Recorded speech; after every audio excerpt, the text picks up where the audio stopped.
Good, sir. Good evening. I apologize for late response once again. So, based on the result you sent and the discussion we had this morning, you said initially you were having bilateral undescended testes. Both of your testes were not located within the scrotal sac; they were above in the upper part of the upper tongue of the body.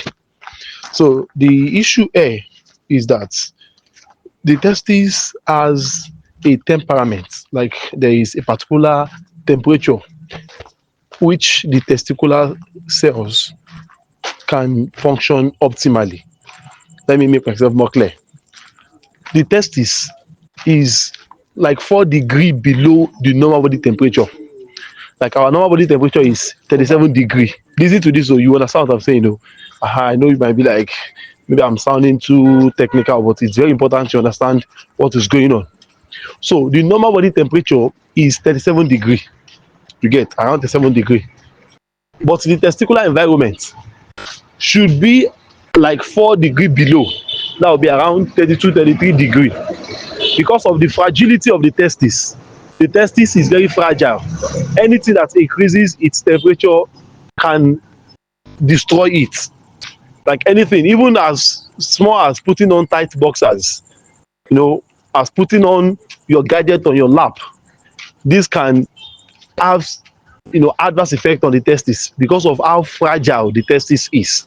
So the testis needs to be cool, and that is why it is outside the abdominal region. Like it is not in the inside of the body, it is outside. The sac is outside, so that it will be cool.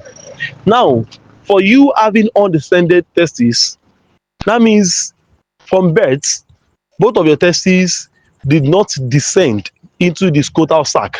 They remain in the upper part of the body, and the upper part of the body is maintaining the normal body temperature of 37 degree, not the desired testicular temperature of 32, 33 degree.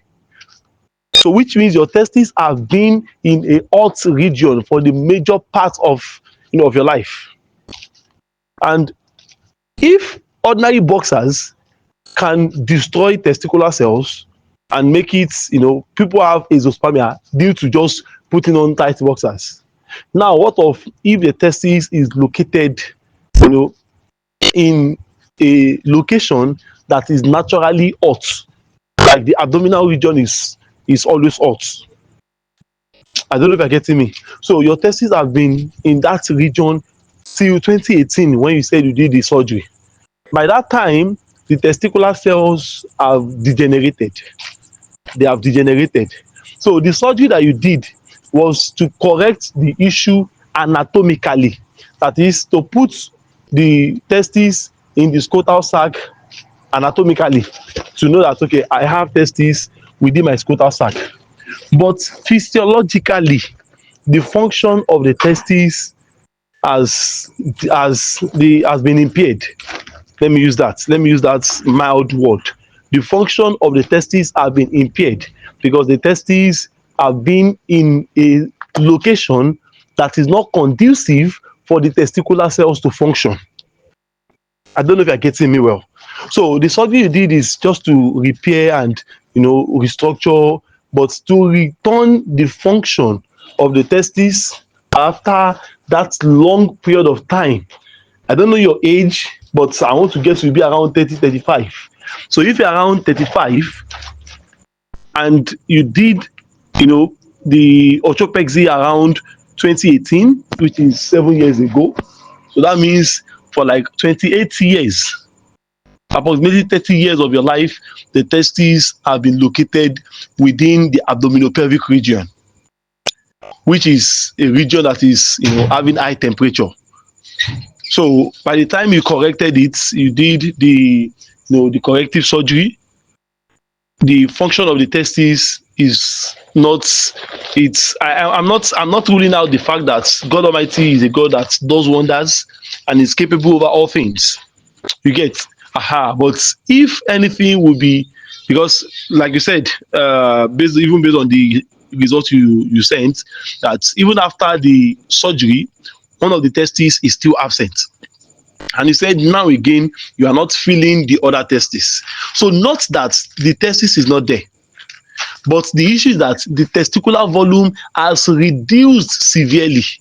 Like there is severe reduction in the testicular volume to the extent that you might not even know it is there. Even though it is there, but it is very, very extremely small. And the reason is because of what I explained. The testicular cell have degenerated. You get. So I know this is a very saddening news to hear. This is a very devastating information to give, but it's very important one knows his fate so that you won't waste time, waste effort, waste money.